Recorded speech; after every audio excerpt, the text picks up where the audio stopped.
Sortez du cadre, présenté par Nikos Aliagas. Tous les samedis, 11h30 sur Europe 1. Amélie Nothomb ce matin pour ma première émission. Vous êtes la marraine de Sortez du cadre. Je vous ai expliqué le principe tout à l'heure, Amélie. Question blanche, question sympa, faillotte, gentille, un peu Miss France, je suis content d'être contente. Et dans le pot noir, des questions un peu plus délicates, un peu plus poil à gratter. Vous avez dit, je commence par une question noire. Vous le maintenez? Bille en tête, je prends une noire. Allez-y.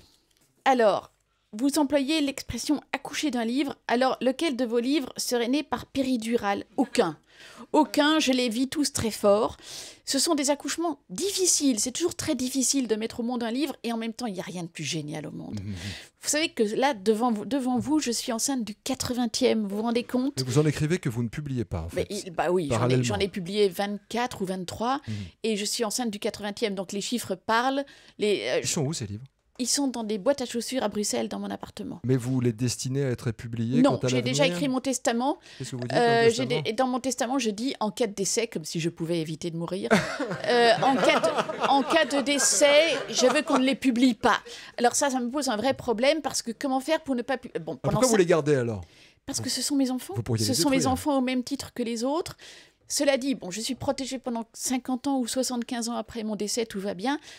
Vous me direz, mais 75 ans après votre décès, Amélie Nothomb, plus personne ne sait qui vous êtes. C'est très probable, mais j'ai quand même une inquiétude. On ne peut pas exclure que quelques hurluberlus se souviennent encore de moi 75 ans après ma mort. Ça me pose un vrai souci.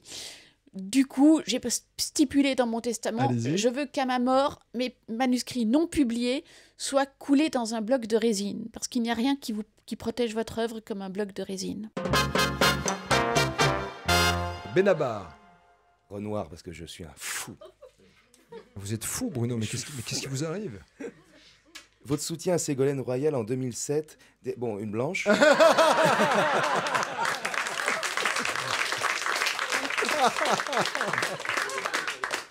N'est-il pas votre plus grand engagement caritatif? Moi, je regrette pas du tout. C'était un concert. J'étais par loyauté personnelle...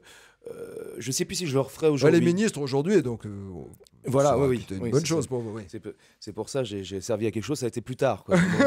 Mais je ne regrette pas du tout, même si vraiment je crois qu'il faut faire très attention justement quand on est chanteur ou acteur ou d'ailleurs écrivain, de ne pas se mettre en avant, enfin de faire attention à... On peut défendre des idées de temps en temps. Il ne faut pas être impulsif quand on parle politique et quand on est un artiste. Il ne faut jamais donner de leçons, il faut faire attention à... Même si des fois on s'exprime, surtout préciser dans la phrase que c'est que notre idée, que tout le monde a le droit d'avoir ses idées. C'est très important d'être... Elle parlait, Amélie, tout à l'heure d'être démocrate, mais c'est ça d'être démocrate, c'est respecter les idées des autres. Mais ce qui ne veut pas dire pas forcément parler de politique. La politique, c'est pas sale, mais par exemple, j'en parle pas dans les chansons, jamais sur scène, dans les interviews, je peux parler de trucs volontiers, mais j'essaie vraiment de rester à ma place et de surtout pas ennuyer les gens avec ce que je pense, parce que les gens